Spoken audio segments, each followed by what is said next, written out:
Salam sejahtera dalam kasih Tuhan kita Yesus Kristus. Bapak Ibu Saudara-saudari yang dikasihi dan diberkati Tuhan, perkenalkan saya Pendeta Tresia Berangka STH, pendeta yang melayani di Majelis Jemaat GKI Samaria, Resort GKI Palangkaraya. Hari ini saya mengajak Bapak Ibu Saudara untuk mendengar renungan firman Tuhan yang diambil dari kitab Perjanjian Lama, Daniel pasal 9 ayat yang ke-18. Namun sebelum bersama kita membaca dan merenungkan akan kebenaran firman Tuhan, saya mengajak Bapak Ibu Saudara kita bersatu di dalam doa. Kita berdoa. Bapa di dalam Yesus Kristus, terima kasih untuk waktu dan kesempatan yang Engkau berikan bagi kami, untuk boleh menapaki tahun yang baru dalam sukacita dan pengharapan iman. Kami bersama akan mengawalinya dengan membaca dan merenungkan akan firman-Mu.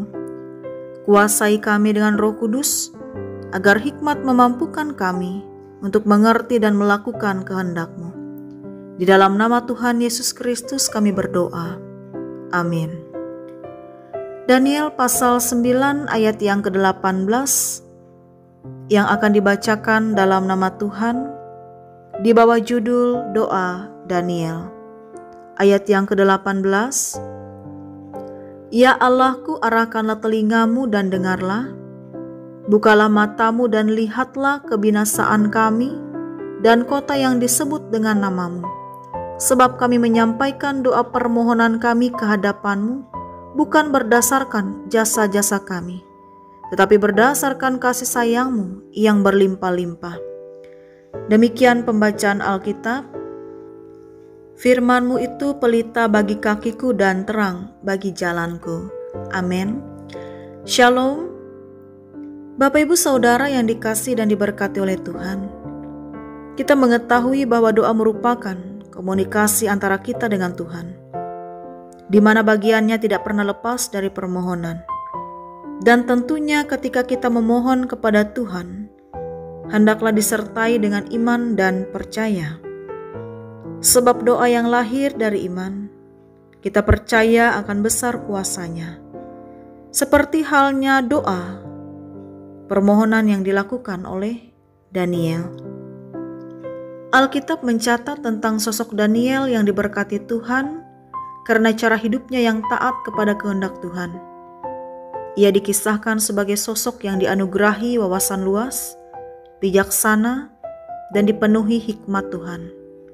Ketaatannya digambarkan dengan kesetiaan dan kebiasaannya berdoa. Daniel merupakan tokoh teladan bagi orang percaya, khususnya yang sedang dalam masa penganiayaan dan tekanan. Bahkan ketika tekanan dan aniaya karena fitnahan datang menghadangnya, dia tetap bertahan dalam iman sejatinya.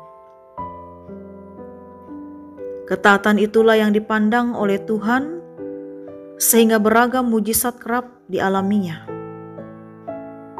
Doa Daniel selalu dihubungkan dengan peristiwa khusus dari dalam sejarah bangsa Israel ketika dalam masa pembuangan.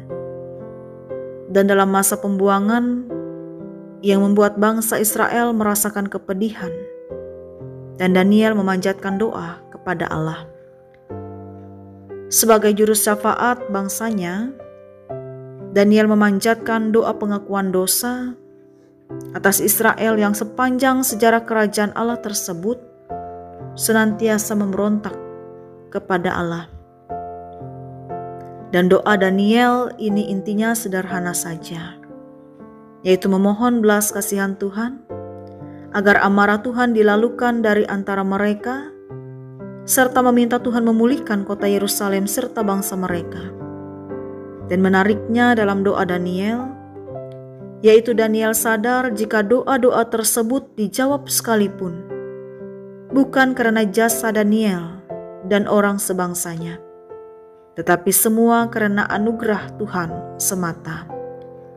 Dan doa Daniel bukan ditujukan hanya bagi kesejahteraan umat, tetapi juga agar karya Allah nyata dan namanya dimuliakan. Bapak Ibu Saudara, adanya masa menunjukkan bahwa Allah sangat berdaulat terhadap kehidupan umatnya. Dan dalam keadaan ini, Allah mendisiplinkan bangsa Israel agar sadar atas dosa-dosanya dan berbalik kepadanya. Nah, mungkin situasi yang sama juga terjadi dan melanda kehidupan kita. Penderitaan datang silih berganti, sehingga iman pengharapan kita menjadi luntur. Pertanyaannya, apakah Tuhan tidak peduli dan meninggalkan kita? Nah, Bapak Ibu Saudara, ada saatnya hal ini diizinkan Tuhan sebagai bagian dari proses pendewasaan iman. Juga agar kita selalu mengoreksi diri. Apakah kita tidak lagi hidup dalam ketaatan atau bahkan sebaliknya?